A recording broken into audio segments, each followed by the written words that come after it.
geolocalización sin orden judicial acotada a estos delitos. Es muy relevante destacar que cuando el Pleno, desde luego vemos nuevos componentes, pero las razones, las visiones, los argumentos fueron muy ricos, muy variados, pero si yo pudiera, digamos, sintetizar, en aras de lograr un criterio mayoritario, en la sentencia se incluyeron dos grupos de consideraciones. El primero, aquel grupo de ministros que consideraron que la medida de geolocalización no afecta a la vida privada de las personas, fundamentalmente porque es la localización en tiempo real del aparato ligado a una línea telefónica y por lo tanto no podíamos hablar de una afectación a la vida privada. Otro segundo grupo planteaba que sí podía tener considerarse violatorio del derecho a la privacidad, pero finalmente podía encontrarse una justificación válida para ello. Por lo tanto, terminó esa discusión declarando, insisto, la constitucionalidad, pero cualquiera de las dos posturas, no hay que olvidar que el texto que se vio era un texto del código que se hablaba con la Ley Federal de Telecomunicaciones para delitos específicamente señalados. Incluso en esta acción se hizo aún así una interpretación conforme para decir que procedería a la geolocalización cuando esté en peligro la vida de las personas o la salud o la vida de las personas, entre otras consideraciones. Así pues, ¿qué es lo que propone el proyecto? El proyecto propone que son fundados los agravios de los accionantes y que es inconstitucional el precepto tal y como estuvo regulado en el código que ahora nos ocupa y que está regulado en la parte que nos atañe y es a la que se limita además el proyecto en el primer párrafo del 303 de si exactamente cuando exista denuncia o querella y bajo su más estricta responsabilidad el procurador o el servidor público en quien se delegue la facultad solicitará a los concesionarios o permisionarios o comercializadoras del servicio de telecomunicaciones o comunicación vía satélite la localización geográfica en tiempo real de los equipos de comunicación móvil asociados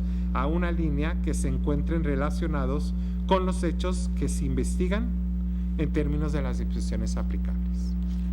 A pesar de que la exposición de motivos señaló que el texto seguiría las consideraciones de este tribunal pleno, finalmente quedó redactado de esta manera. Insisto, el nuevo texto es muy amplio, sujeta a control judicial la geolocalización, trae excepciones para los 5 delitos que he mencionado, pero aún así, 48 horas después, tiene que el Ministerio Público solicitar la ratificación del juez de control. Ese es el nuevo texto que, insisto, pues no es parte de esta acción.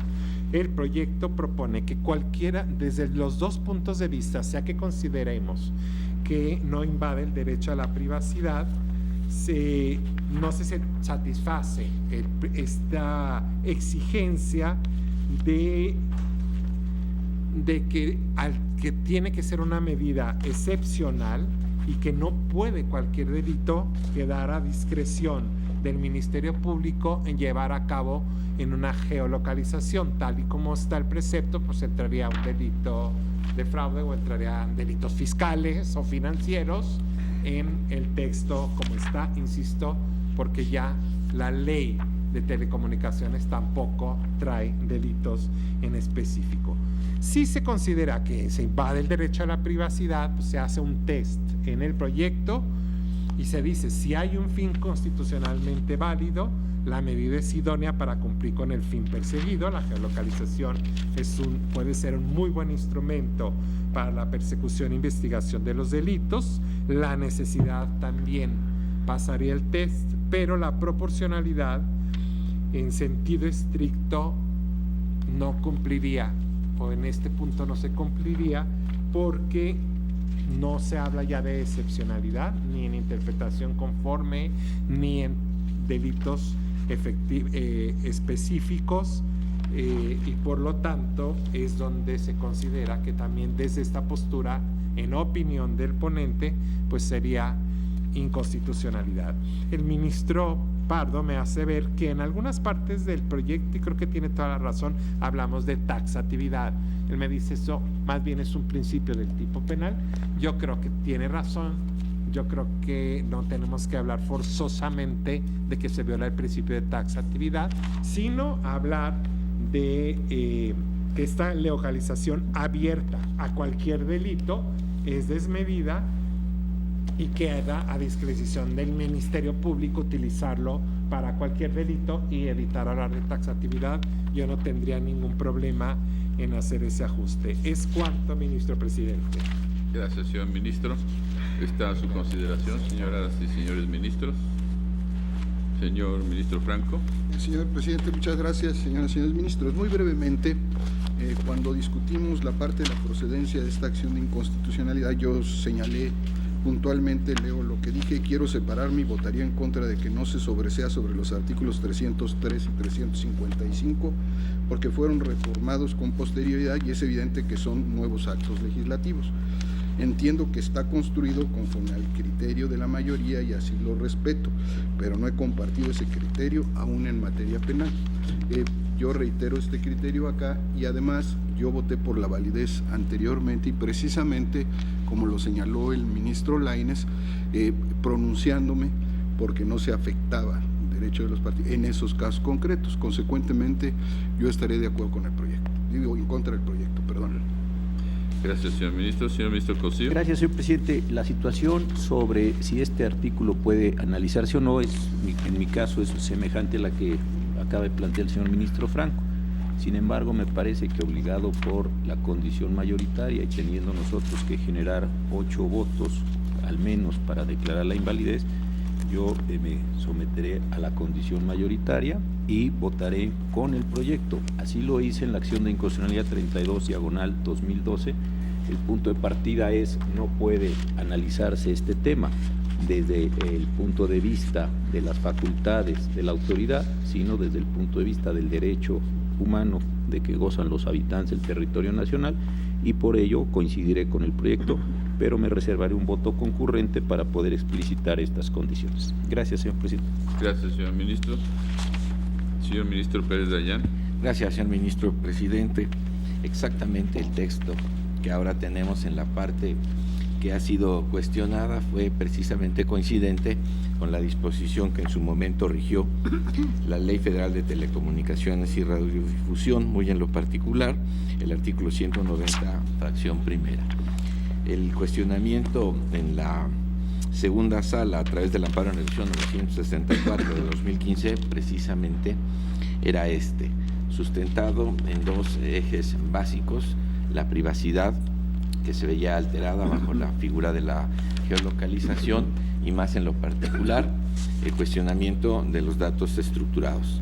En aquella ocasión, la segunda sala, considerando la importancia de la figura y muy en lo particular que con ella puede salvaguardarse la integridad e incluso la vida de las personas, llegó a una interpretación conforme a efecto de poder establecer de manera muy similar a como ahora ya lo hace el Código Nacional de Procedimientos Penales con su última reforma, a estimar que en determinadas circunstancias, y precisamente cuando estos valores supremos, la vida y la integridad de las personas en delitos de alto impacto como lo son el secuestro, la extorsión o cualquiera de ellos similares, generaba la posibilidad de que la geolocalización en tiempo real, para poder alcanzar el objetivo de una autoridad investigadora y prevenir y perseguir el delito, daba la oportunidad de que esta figura se ejerciera de manera directa, dadas las circunstancias en las que se presentara cada caso. Esto es, la autoridad administrativa tenía la posibilidad, de acuerdo en lo establecido en el artículo 190, fracción primera de la ley que me he referido, a que por la velocidad con la que se debe obtener una respuesta, la necesidad urgente y la inminente posibilidad para actuar, esta podría desahogarse en tal forma. Se consideró entonces que esto no violaba ningún tipo de privacidad, pues como ya lo dijo el ponente, lo que se busca es precisamente el lugar desde donde se genera una llamada. No tiene que ver con contenidos ni con personas en lo concreto. Sin embargo, para el efecto de la información más completa, esto es, todos los datos que se pueden resguardar en la base correspondiente del operador telefónico, a lo que le hemos llamado información estructurada, sí requería de una intervención por parte de los jueces. Bajo esa perspectiva y considerando el tiempo que llevó a la sala reflexionar sobre este tema, la votación misma con la cual se sustentó su constitucionalidad, precisamente a través de la figura de la interpretación conforme, es que estoy en contra del proyecto y estoy por considerar que este artículo puede y debe verse como en su momento la segunda sala lo resolvió en el amparo en revisión 964 de 2015. Bajo esa perspectiva y siendo consistente, expreso mi voto como lo hice en la segunda sala por la constitucionalidad condicionada a la interpretación conforme que se dio, que por cierto, insisto, es precisamente la que contiene ahora el artículo 303 del Código Nacional de Procedimientos Penales. Es decir, lo acota a la posibilidad urgente de obtener el lugar preciso en donde una llamada se está realizando con motivo de la celeridad de actuación, y datos estructurados siempre sujeta a la posibilidad de que se solicite a través del juez. Por tal razón, considero que la interpretación conforme balancea los dos derechos en colisión y finalmente produce el resultado que todos queremos, la seguridad jurídica y la eficacia en la persecución del delito. Gracias, señor presidente. Gracias, señor ministro. Señor ministro Saldívar. Gracias, señor presidente. En mi opinión, este precepto, en los términos en que está redactado, no es susceptible de salvarse con una interpretación conforme, máxime que cuando se lleva a cabo esta legislación ya había un criterio de esta Suprema Corte que, a pesar de que, como explicó el ponente, se dijo que se seguiría por el legislador, no fue así. En esos términos, yo votaré por la invalidez del precepto como lo propone el proyecto, reservándome un voto concurrente para explicar las razones que me llevan a esta conclusión. Gracias, presidente. Gracias, señor ministro. Señor ministro Gutiérrez. Gracias, ministro presidente. Yo comparto el sentido del proyecto. Me parece que el artículo debe de declararse inválido por las razones expresadas en el proyecto. También coincido con las modificaciones que ha aceptado el ministro ponente en cuanto a eliminar el principio de taxatividad. Y por último, sí me aparto de correr el test de proporcionalidad. Me parece que si el artículo ya carece de lograr el principio de legalidad, no es necesario hacer un escrutinio de proporcionalidad. Por lo tanto, yo me apartaría del párrafo 299 en las fojas 142 y 143 y anunciaría un voto concurrente. Gracias, ministro presidente. Gracias, señor ministro. Señora ministra Piña. Sí, gracias, señor presidente. El proyecto precisamente hace una recopilación de los dos criterios que se discutieron al analizarse la diversa acción de inconstitucionalidad, que fue la 33 de 2012. En el proyecto menciona las dos posturas de aquellos ministros que consideraron que esta técnica de investigación no era violatoria del derecho fundamental de privacidad, y los que sí consideraron que era violatoria de ese derecho, pero que sí pasaba el test de proporcionalidad que se corrió. Algunos, no todos, porque hubo ministros, entre ellos el ministro Saldívar, que votó por la invalidez de la norma en un voto particular. Yo estoy con el sentido del proyecto, no comparto las consideraciones. Yo me inclinaría precisamente porque sí es violatorio del derecho a la privacidad. No se trata de localizar un aparato, se trata de localizar a una persona, y como está redactado el precepto que estamos analizando en la actualidad, yo considero que sí es violatorio de garantías constitucionales, precisamente en una ponderación entre el derecho a la privacidad y la persecución de los delitos, en cuanto el primero no puede ser absoluto, pero sí tiene que estar sujeto a un control judicial. Ahora, no comparto que sea inconstitucional porque no delimita el tipo de delitos que son perseguibles. Si nosotros analizamos ahora el texto actual del artículo reformado en 2016, en este sí ya el legislador tomó en cuenta exactamente los votos particulares y concurrentes que fueron formulados por los ministros, estableciendo no solo qué delitos, que se tratara únicamente de delitos graves, sino en función del propio objeto de la geolocalización. Y también en este artículo, que ahora ya está reformado en 2016, coloca una excepción precisamente del Ministerio Público en caso de urgencia en determinados supuestos, que posteriormente debe ser revisada por un juez de control. Entonces, yo estoy con el sentido del proyecto, apartándome de las consideraciones. Gracias, señora ministra. ¿Alguien más? Ya nos minoritaron. ¿No hay más? Señora ministra Luna. Gracias, señor presidente. Como lo han mencionado la señora ministra y los señores ministros que me han precedido en el uso de la palabra, este asunto está tomando en consideración el precedente que se resolvió en este pleno en la acción de inconstitucionalidad 32/2012, de la que yo fui ponente.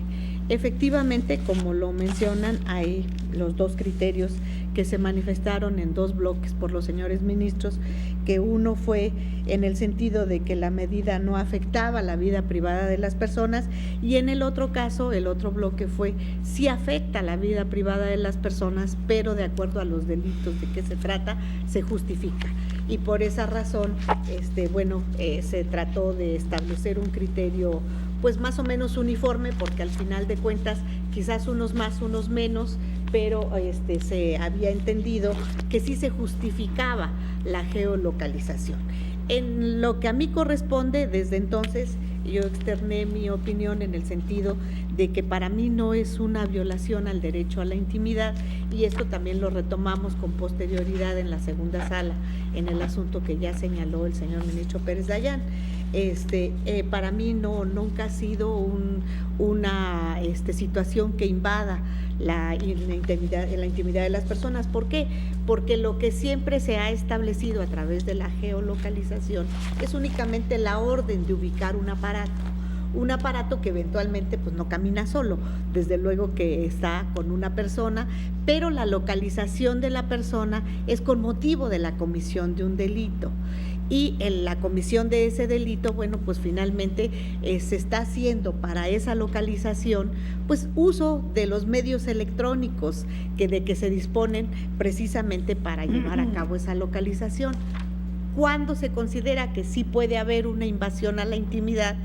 Cuando lo que se pretende es escuchar lo que las personas están conversando, y para eso, desde la primera ocasión, mencionamos que en este caso sí tendríamos que estar en presencia de una solicitud de autorización por autoridad competente para poder intervenir comunicaciones, que se trata de una situación totalmente diferente. Y que en este caso lo único que se estaba determinando era la ubicación en tiempo real de un aparato que de alguna manera estaba relacionado con la comisión de un delito. Es cierto que en ese entonces estaba referido por el propio Código de Procedimientos exclusivamente a determinados delitos, que por esa razón quienes consideraban que sí había violación a la intimidad, en este caso justificaban que se diera esa posibilidad. ¿Por qué? Por la naturaleza de los delitos, pues que era secuestro, extorsión, delitos pues que implican en un momento dado una geolocalización inmediata, porque de alguna manera pone en peligro incluso la vida, la seguridad de las personas. Yo me quedé en la parte más amplia. Para mí no hay ninguna situación que violente la intimidad de las personas. Para mí es únicamente la geolocalización como parte de una investigación en donde ese aparato está ligado a un problema delictivo, y que en la investigación se deslindarán las responsabilidades correspondientes a quien correspondía, si era o no dueño, si fue robado, si fue de la víctima, de quién era ese teléfono, y finalmente en qué lugar estaba la persona. En este caso concreto, pues se está refiriendo precisamente a la persona que cometió el delito. Entonces, en mi opinión, con mayor razón se da la posibilidad de utilizar esta técnica, sobre todo porque yo parto de la idea de que no se está tomando en consideración una situación de invadir la privacidad, pero a lo mejor yo voy un poco más allá, porque a mí me parece que no es un método que deba establecerse exclusivamente para determinados delitos. En aquella ocasión se determinó para esos delitos porque el código así lo establecía. Pero si es un método de investigación que hace uso de medios tecnológicos para poder llegar al esclarecimiento de la verdad, pues en mi opinión no hay mayor problema para aceptarlo, sin importar el tipo de delito, siempre y cuando no se invada la privacidad. Y la privacidad es escuchar conversaciones, pero si lo que se pretende es la localización de la persona que hizo uso de ese teléfono, bueno, pues yo no le veo realmente ahí ningún problema de violación. Sobre todo que al final de cuentas es para mí un medio tecnológico, como lo es una cámara que reporta en algún momento dado, o una acción específica en particular que da la posibilidad de identificar a quienes están cometiendo el delito, o las placas quedan grabadas del vehículo que cometió algún ilícito, y bueno, a través de eso se llega a la conclusión de que quién era el dueño del vehículo, si él lo venía manejando, si estaba robado, si no. Entonces, simple y sencillamente para mí es un medio tecnológico que nos lleva a la investigación, constituye el hilo conductor para llevar a cabo una investigación, como puede suceder cualquier otra cosa, huellas digitales, cualquier otra situación. Entonces, por esa razón, yo respetuosamente sí me aparto de lo que el proyecto está señalando en este sentido, y votaré en contra. Gracias, señor presidente. Gracias, señora ministra. ¿Alguien más? ¿Nadie más, señores ministros? Pasaré. Sí, señor ministro Pardo. Gracias, señor presidente. Haciendo una revisión del precedente que se cita en este asunto, en donde se estableció la constitucionalidad de esta misma medida, aunque en una disposición diferente. Ya se ha dicho aquí, se dividieron mucho las opiniones. Para algunos compañeros y compañeras, pues la medida de la geolocalización afectaba de manera directa el derecho a la privacidad, y para otros estimamos que no se daba esa circunstancia, porque solo se trataba, como ya se ha dicho también aquí, de localizar un aparato telefónico, y esta acción por sí misma es de gran valor cuando se está haciendo una investigación, se está llevando a cabo una investigación de algún hecho delictivo. Yo no comparto la línea argumentativa del proyecto, en el sentido de que como antes estaba limitado a 5 delitos y ahora ya no, por ese solo hecho es inconstitucional la medida. Sin embargo, creo que como está regulada en el precepto que estamos analizando, sí se dejó totalmente abierta. El precepto, como ya lo se había leído, dice textualmente: cuando exista denuncia o querella. Ese es el único requisito que hay en este precepto, que ya sabemos que fue modificado posteriormente, pero el que estamos analizando es este. El único requisito es que exista denuncia o querella. Y continúa: y bajo su más estricta responsabilidad, el procurador o el servidor público en quien se delegue la facultad solicitará a los concesionarios o permisionarios o comercializadores del servicio de telecomunicaciones o comunicación vía satélite la localización geográfica en tiempo real de los equipos de comunicación móvil asociados a una línea que se encuentren relacionados con los hechos que se investigan en términos de las disposiciones aplicables.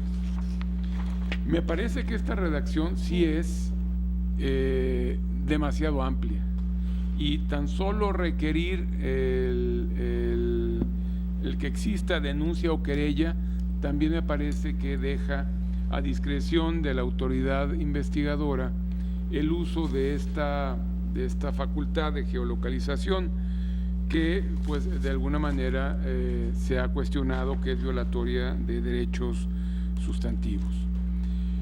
Tan es así, en fin, y también, como decía el ministro Lainez, en la exposición de motivos de esta disposición se dijo: estamos atendiendo a la resolución de la Suprema Corte de Justicia de la Nación, que dijo que esta medida era constitucional bajo estas circunstancias. Pero lo curioso del caso es que no recogió ninguna de esas circunstancias, solamente lo puso al final de la redacción de este párrafo, donde puso en términos de las disposiciones aplicables.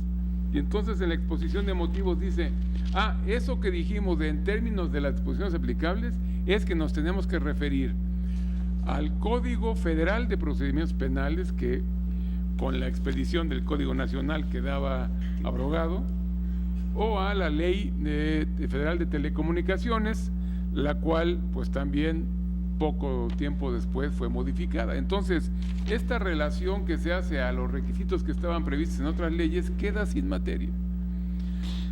En fin, yo también creo que es muy amplia la autorización en estos términos, y tan es así que ya lo vimos que en la modificación, pues ahora sí se hicieron cargo de los elementos que estableció esta Suprema Corte en aquel precedente 32 de 2012. Ahora, yo no creo que con el texto actual se limite solamente a esos 5 delitos, porque la redacción del texto actual ya modificado dice: excepcionalmente, cuando esté en peligro la integridad física o la vida de una persona, ese es un primer requisito, o se encuentre en riesgo el objeto del delito. Esas son 2 hipótesis principales en las cuales podría llevarse a cabo la geolocalización sin autorización judicial. Y agrega: así como en hechos relacionados, y aquí ya vienen los delitos, con privación ilegal de la libertad, secuestro, extorsión o delincuencia organizada. También no es la misma lista de delitos que había antes, porque antes estaban incluidas las amenazas y ahora ya la eliminaron. Entonces, creo yo que más que buscar un catálogo delimitado de delitos, es establecer cuáles son las circunstancias que en un momento dado justifican hacer uso de esta medida. Y las circunstancias creo que son las primeras: que esté en peligro la integridad física o la vida de una persona, o se encuentre en riesgo el objeto del delito. Yo con esta premisa me parece que establece un campo de aplicación adecuado para la medida, y bueno, como no lo tiene el precepto que estamos analizando, que es anterior a su reforma, pues yo también coincidiría con la invalidez que propone el proyecto, insisto, por razones distintas, no solo porque no se hace referencia al catálogo ya establecido, sino porque no da ninguna referencia, ningún elemento para poder controlar la discrecionalidad que se le da a la autoridad ministerial para el uso de esta medida. En esas condiciones yo estaría de acuerdo con el proyecto, aunque con algunas argumentaciones distintas. Y bueno, y la otra cuestión que quería yo comentar es que este artículo 303 pues estuvo en vigor parcialmente en algunos estados de la República, y pues el plazo máximo fueron 2 años, porque fue de 2014 a 2016 que ya se reformó el propio Código Nacional, pero no estuvo en vigor en toda la República, solo conforme se fue haciendo la declaratoria de que entraba el nuevo sistema, y como todos sabemos esto fue gradual en distintas entidades federativas. En fin, yo estaría de acuerdo en la invalidez propuesta por las razones que he señalado. Gracias, señor presidente. Gracias, señor ministro. ¿Nadie más? Señores ministros. Pues yo también había pensado que el precepto podía ajustarse conforme al precedente en el que se hizo una interpretación conforme el 32-2012. Es cierto, como dice la ministra Luna, en realidad estábamos localizando un aparato y no interviniendo ni en sus conversaciones ni en nada. Pero la variante de esta disposición, como señaló el ministro Pardo, es que deja demasiado abierto el supuesto en el que se puede utilizar esta técnica, y de esa manera, pues no solo por el principio de taxatividad, sino por el principio de definición bien del tipo del delito que se va a analizar, que antes por lo menos había una mención a algunos delitos, y bueno, y ahora lo menciona en la reforma que se hizo en 2016, y de esa manera yo estaré con algunas diferencias argumentativas también a favor del proyecto y por declarar la invalidez de la norma por inconstitucionalidad. Si no hay más argumentaciones, vamos, señor ministro Lainez. Únicamente para proponer al ministro Pardo y a usted mismo, bueno, al Pleno, que yo enriquecería esa parte. Creo que estoy totalmente de acuerdo, no debe ser únicamente porque no están ciertos delitos, sino las consideraciones que el ministro Pardo y usted mismo han dado de cómo quedó abierto. Además, ni siquiera trae los parámetros que originalmente había dado la Suprema Corte de Justicia, como que se ponga en riesgo la vida de la persona, la necesidad de que tiene que ser en la urgencia y todo. Yo no veo ningún inconveniente en enriquecer y agregar todo eso en esta parte al proyecto para que no se lea que es únicamente así, ¿no? Eso es todo. Si no hay más observaciones, procederemos entonces a tomar la votación. Señor secretario. Sí, señor ministro Gutiérrez Ortiz Mena. A favor del sentido del proyecto por la invalidez del artículo, apartándome de algunas consideraciones, y anuncio voto concurrente. Señor ministro Cosío. Exactamente los mismos términos.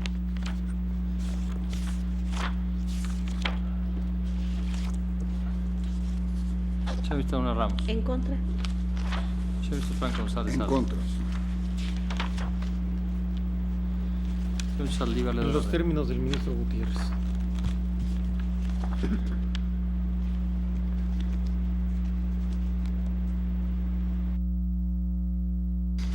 Señor ministro Pardo Rebolledo. A favor del proyecto y las modificaciones aceptadas por el ministro ponente.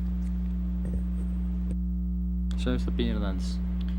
Con el sentido del proyecto por la invalidez del artículo 303 del Código Nacional de Procedimientos Penales, separándome de las consideraciones y anuncio voto concurrente. Señor ministro Medina Mora.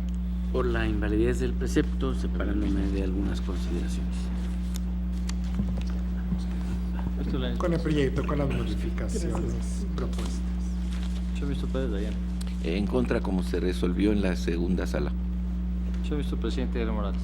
A favor con salvedades de argumentación. Señor ministro presidente, me permito informarle que existe una mayoría de 8 votos a favor de la propuesta del proyecto, consistente en declarar la invalidez del artículo 303, párrafo primero del Código Nacional impugnado, con anuncio de voto concurrente del señor ministro Gutiérrez Ortiz Mena, quien vota en contra de algunas consideraciones, al igual que el señor ministro Cosío Díaz y el señor ministro Saldívar Ledo de la Rea. También la señora ministra Piña Hernández en contra de consideraciones de anuncio de voto concurrente. El señor ministro Medina Mora en contra de algunas consideraciones, al igual que el señor ministro presidente Aguilar Morales, y voto en contra de los señores ministros Luna Ramos, Franco González Salas y Pérez Dayan. Muy bien, con eso queda resuelto en este punto. Quinto, sobre la geolocalización. Señor ministro Franco. Anuncio voto particular, señor presidente. Tome nota la Secretaría del voto que anuncia el señor Igual. ministro Franco, como la ministra Luna, de igual manera. Nada más. Queda entonces resuelto en esta parte. Continuamos, señor ministro Lainez, por favor. El siguiente tema, ministro presidente, es el resguardo domiciliario, que es una medida cautelar. Se desarrolla de las páginas 151 a 164.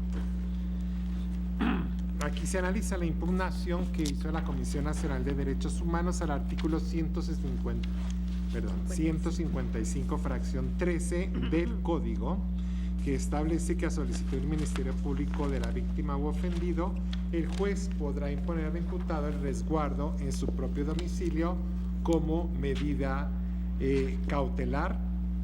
Los argumentos de la Comisión Nacional de Derechos Humanos es que la medida viola diversos preceptos constitucionales y convencionales, puesto que aunque se trata de una medida cautelar, que es el juez el que la decreta, implica una restricción a la libertad y esto solamente puede estar en la Constitución, este tipo de medidas.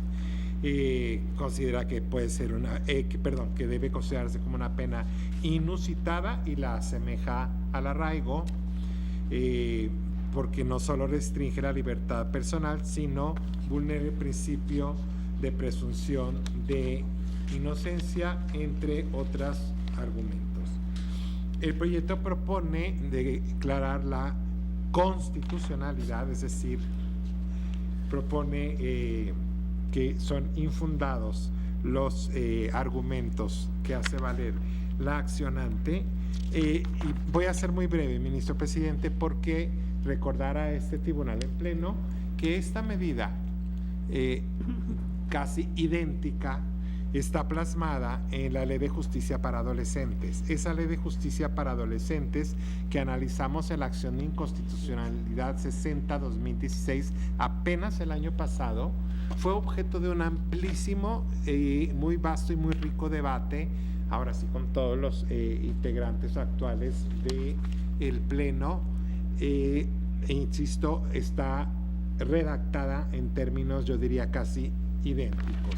Y en esa ocasión, al analizarse el resguardo domiciliario en esa ley, pues llegamos a la conclusión que es un acto de molestia, constituye sí una restricción temporal, pero que el juez de control, escuchando a las partes en una audiencia pública, es el que toma esta decisión y tomando en consideración que no esté en la Constitución, porque en la Constitución está la medida restrictiva por antonomasia, que es la prisión preventiva, que es la sustracción de la sociedad y de la familia del individuo para llevarlo a, como se llame. Recordarán que allá en justicia no era la prisión, sino centros específicos para adolescentes, ¿no? Pero aquí es la prisión preventiva, es la reclusión en la cárcel de manera preventiva. Aquí no se sustrae al individuo ni sobre todo de la familia. Es una medida racional en cuanto a que respete este principio de la última racionalidad. En fin, recordarán ustedes estos argumentos de que el juez además va tomando en cuenta las distintas medidas, no es de prima facie que impone esta medida. Y por último, desde luego, lo dijimos en aquella ocasión, es totalmente incomparable con el arraigo. El arraigo es una medida donde se detiene para llevar a cabo una investigación, lo que no sucede en este caso, donde ya tenemos una vinculación a proceso. La manera en que se lleva es en esa audiencia donde se escuchan las partes y lo más importante, la medida es impugnable, pero además es modificable y revisable periódicamente para que según el comportamiento o las circunstancias del caso, en una audiencia pública oyendo ambas partes, el juez de control, que no existía en el antiguo sistema y que precisamente para esto está, puede modificarla o desaparecerla, anularla después, suprimirla, o bien modificarla por otra menos gravosa. Finalmente, pues se llegó a la conclusión de que definitivamente es una medida menos intrusiva y que puede funcionar inclusive en beneficio de una persona sujeta o vinculada a proceso, desde el momento en que, siendo de los delitos donde podría meritar una prisión preventiva, lógicamente va a operar en su beneficio esta medida. No quiero extenderme más, puesto que, insisto, esto ha sido recientemente discutido por el Pleno, por lo que ahí me detendría, ministro presidente. Gracias, señor ministro. Señor ministro Cosío. Gracias, presidente. Este tema número 6, relativo al resguardo domiciliario con medida cautelar, va de las páginas 151 a 164 y efectivamente se invoca el precedente de la acción de inconstitucionalidad 60/2016. Yo en aquel precedente voté en contra y lo voy a volver a hacer el día de hoy. Creo que esta medida de la fracción 13 del artículo 151 de las medidas cautelares es inconstitucional. La narrativa que tiene el proyecto para plantear la validez es una narrativa interesante y lo que hace es contrastar lo que no se puede hacer en arraigo contra lo que piensa si se puede hacer en el resguardo en el propio domicilio.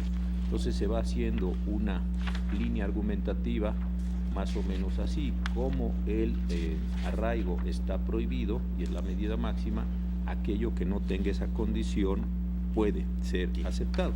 Yo no coincido con esta argumentación. Creo que lo que establece el nuevo sistema es una prisión provisional extraordinaria, restrictiva, muy limitada solo a los supuestos de la fracción segunda del artículo 19 constitucional.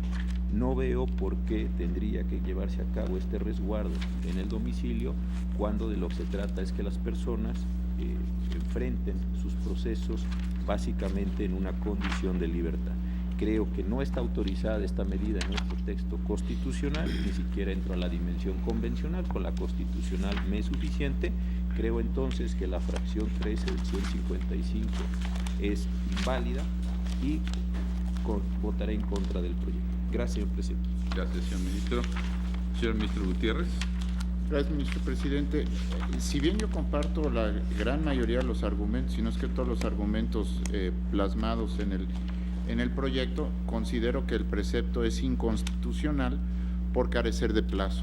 Desde mi punto de vista, siempre que exista una restricción de ambulatoria a la libertad de las personas, sí es un requisito constitucional por seguridad jurídica que se establezca un plazo de cuánto tiempo va a durar como máximo una medida de este tipo. Al carecer el plazo, me parece que por seguridad jurídica la norma es inconstitucional. Gracias, ministro presidente. Gracias, señor ministro. Señor ministro Saldívar. Gracias, señor presidente.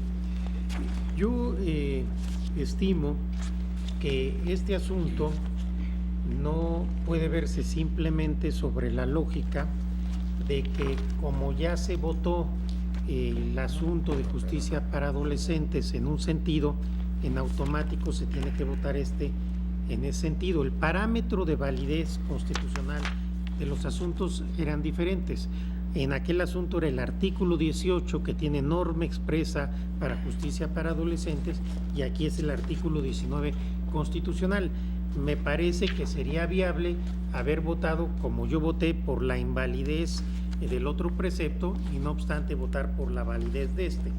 A pesar de ello, me confirmo también en la invalidez de este precepto, porque estimo que efectivamente la prisión preventiva es ya una medida extraordinaria en el nuevo sistema penal acusatorio, y este precepto que pretende extender a una privación de la libertad, aunque sea en el domicilio, a las personas que están sujetas a alguna parte del procedimiento penal, me parece que no solo es inconstitucional por violentar el artículo 19, sino también es inconstitucional por ser inconvencional.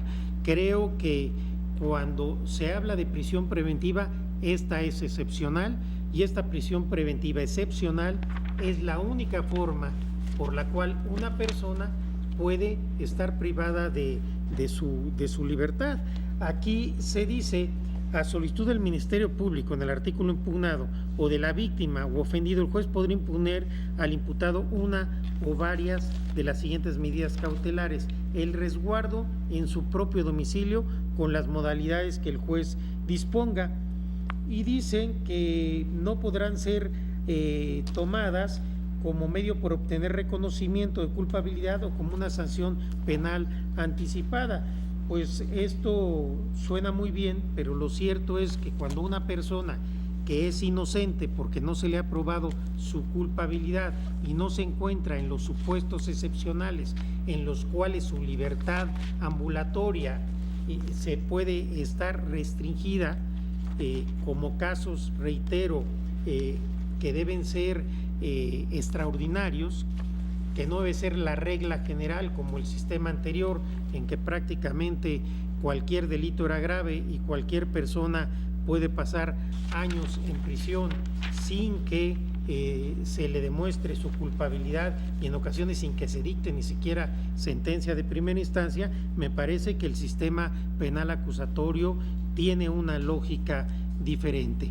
Y si nosotros empezamos a hacer excepciones y a establecer una especie de arraigos que no son arraigo, pero de todas maneras la persona está privada de su libertad, creo que no es la lógica ni la teleología del nuevo sistema.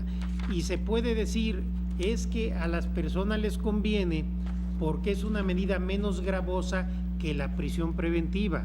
Yo lo que digo es, a las personas no les conviene porque si no están en los supuestos de prisión preventiva, no deben de estar privados de su libertad, aunque sea en su domicilio. Entonces, me parece que estas normas constitucionales deben ser interpretadas siempre pro persone y en la forma que mejor beneficia a la persona que va a estar sujeta a estas medidas y a estos procedimientos.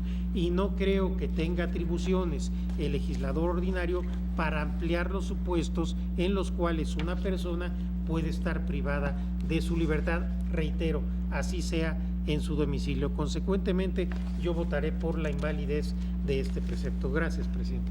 Gracias, señor ministro. Ciudadana ministra Piña. Sí, yo no comparto tampoco el sentido del proyecto por lo siguiente. Debo enfatizar que el proyecto se apoya en dos premisas. Primero, que el resguardo domiciliario es una medida cautelar que no está prevista expresamente en la Constitución, y segundo, que esta medida restringe la libertad personal. Yo me adhiero a estas premisas, pero no a la conclusión del proyecto, en el sentido de que esa medida es constitucional porque es menos lesiva que la prisión preventiva que está expresamente prevista en el artículo 19 constitucional. Esta Corte ha sostenido en distintos precedentes que las medidas restrictivas de libertad deben estar previstas constitucionalmente, criterio que yo siempre he compartido. Por esta razón he votado en contra de reconocer la constitucionalidad de medidas cautelares que registran la libertad introducidas por la legislación secundaria sin que tengan reconocimiento constitucional. A mi juicio, es una exigencia constitucional el que las medidas cautelares que restringen la libertad estén expresamente previstas en la Constitución. Esta exigencia, por lo tanto, excluye la posibilidad de que se validen medidas cautelares que restrinjan la libertad no previstas expresamente, aunque pudiera parecer menos lesivas que la prisión preventiva. La razón es que, dada la gravedad de la afectación al derecho a la libertad que representan esas medidas y la imposibilidad de restituir la libertad afectada en caso de absolución, el constituyente, a mi juicio, ha determinado específicamente los casos y los motivos en los que puede afectarse con la finalidad de excluir la posibilidad de restringir la libertad en cualquier otro caso no previsto. De esta manera, de otra manera, la libertad personal estaría en peligro por medidas previstas en la legislación ordinaria con grados de intensidad que pueden ser considerables. Por estas razones, yo también estaría en contra del proyecto y por la invalidez de la norma cuestionada. Señor ministro Medina Mora. Muchas gracias, señor presidente. Yo, por el contrario, comparto el sentido y las consideraciones del proyecto de la misma manera en la cual abordamos este tema en la legislación para adolescentes. Me parece que el resguardo domiciliario no se encuentra sujeto al derecho de audiencia porque no es un acto privativo, es una determinación procesal cautelar de carácter temporal y accesoria al juicio penal que no tiene como finalidad la imposición de un castigo o la privación de un derecho. El resguardo domiciliario durante el proceso penal no es equiparable al arraigo, pues no resulta aplicable en el periodo de averiguación previa, sino a partir del momento en que se haya realizado la imputación o vinculación a proceso. Es una medida por consecuencia que solo puede ser dictada dentro del proceso penal. Y desde luego, al representar una medida cautelar que sí en efecto restringe la libertad personal y de tránsito, puede cobrar vigencia a efecto de garantizar que el imputado comparezca al juicio, que se proteja a la víctima o los testigos o la comunidad, así como cuando el imputado está siendo procesado o haya sido sentenciado previamente por la comisión de un delito doloso. En ese sentido me parece que no es inconvencional o inconstitucional en sí misma, siempre claro que se aplique dentro de ciertos parámetros razonables de tiempo y circunstancia para cumplir los fines inmediatos del juicio penal. En efecto no tiene plazos, pero son pues necesariamente los que están vinculados al desahogo del proceso penal mismo. Gracias. Señor ministro Franco, por favor. Gracias, señor presidente. Muy brevemente, yo vengo en contra del proyecto. Formulé voto particular en la acción 60/2016, en donde expresé entonces mis razones para también considerar que era válido el precepto, y adicionalmente aquí se han dado razones también para fortalecer mi posición en relación a este punto. Consecuentemente, yo estaré en contra del proyecto. Gracias, señor ministro. ¿Alguien más, señores ministros? Señor ministro Pardo. Gracias, señor presidente. Yo comparto la propuesta del proyecto en cuanto a la validez de esta medida, medida cautelar, el resguardo domiciliario, porque desde mi punto de vista, el artículo 19 constitucional, en su segundo párrafo, cuando hace referencia a que el Ministerio Público solo podrá solicitar al juez la prisión preventiva cuando otras medidas cautelares no sean suficientes para garantizar la comparecencia del imputado en el juicio. 1. El desarrollo de la investigación. 2. La protección de la víctima, de los testigos o de la comunidad.